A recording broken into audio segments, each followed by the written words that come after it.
show of hands, how many of you wanted to be a consulting futurist when you grew up?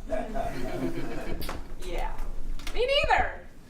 I actually thought I was going to be a doctor, and when I started at the University of Colorado Boulder, I actually went into aerospace engineering. That lasted an entire semester, and then I realized calculus and I were not going to be friends. From there, I went over to cultural geography. You know, aerospace engineering, cultural geography, obvious leap, right? Because I sat in a class and listened to a professor do the geography of wine. And as a good drinking college student, I thought, okay, well, this might work. Well, when you graduate with a degree in cultural geography, I'm not sure what the equivalent is, maybe political science.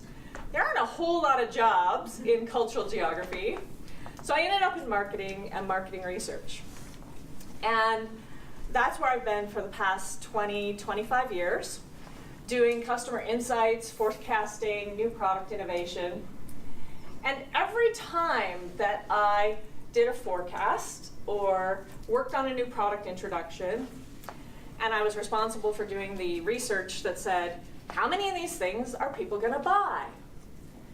I always wanted to put the caveat, well, it's only as good as the current market conditions. Well, those current market conditions are never going to be there when you launch that product. So I always wanted to say, well, here's the best case scenario, the likely case scenario, and the worst case scenario. That is what a consulting futurist essentially does. You build scenarios, you help businesses and organizations to look at more than just their next quarter, their next year, but what's going to happen in 5 years, 10 years, 15, 20 years. So I like to say that I help people look at the impossible and figure out what's going to happen when it becomes reality. Okay, I don't have a crystal ball. There's actually a process and rigor and discipline to this, just like in any other career. This is the cone of probability. And if you are in my industry, you get very familiar with the cone of probability. And essentially, it is the process that as a futurist I use. So first, when I'm working with a client, I look at the domain and I say, what are we really going to look at, think about? Because you can go down a lot of different wormholes. And once you sort of figure out your domain, you say, okay, let's do some scanning. Before we go deeply into the domain, we might do some STEEP scanning.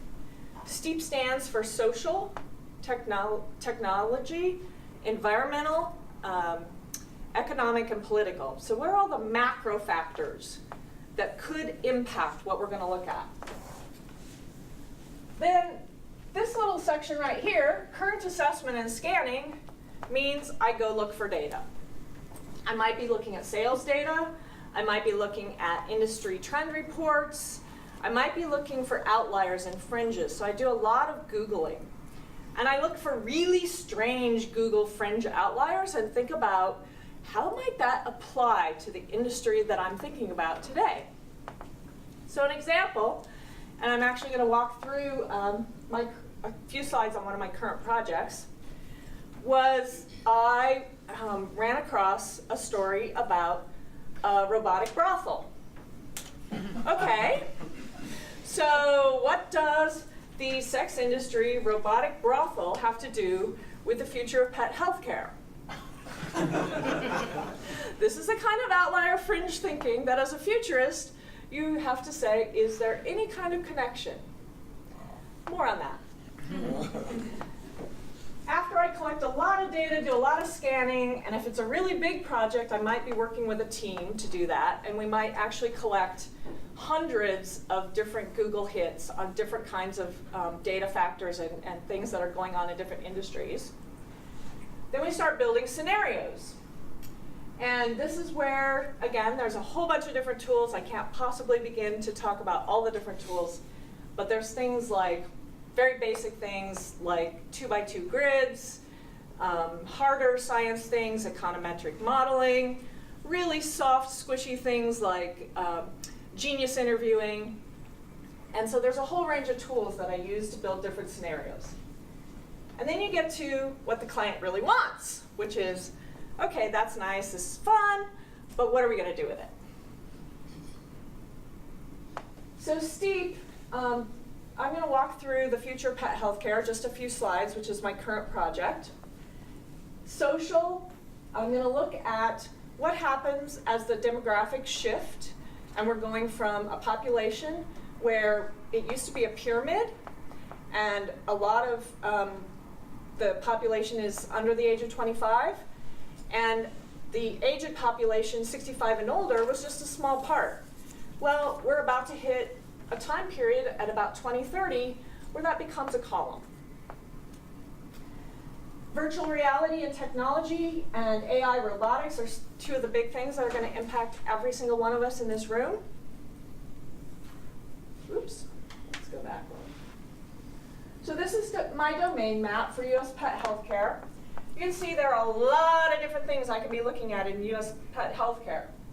Delivery channels, payment models, actual advances in medicine, how technology might come into play.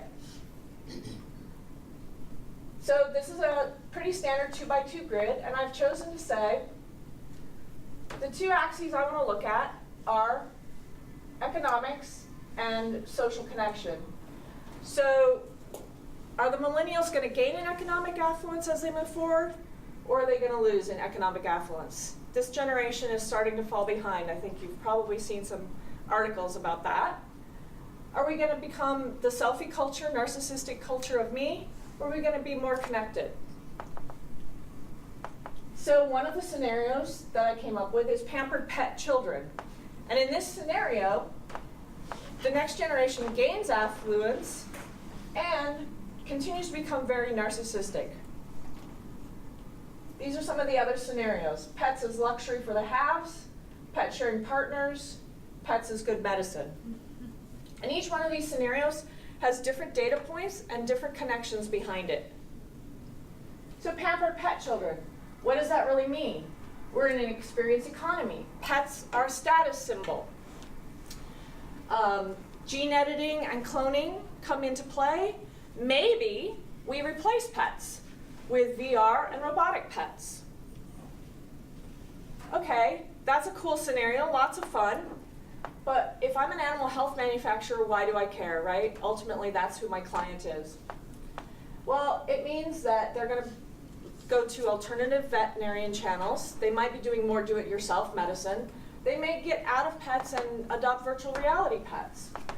So margins are going to get squeezed. Things might move more online. If I'm an animal health manufacturer, I better get a lot better at social media and building strong brands. And that's something that animal health manufacturers are not good at today. So that's just a quick taste of what I do as a consulting futurist. And I would leave you with this thought. What is the future for your organization or your industry? Thank you.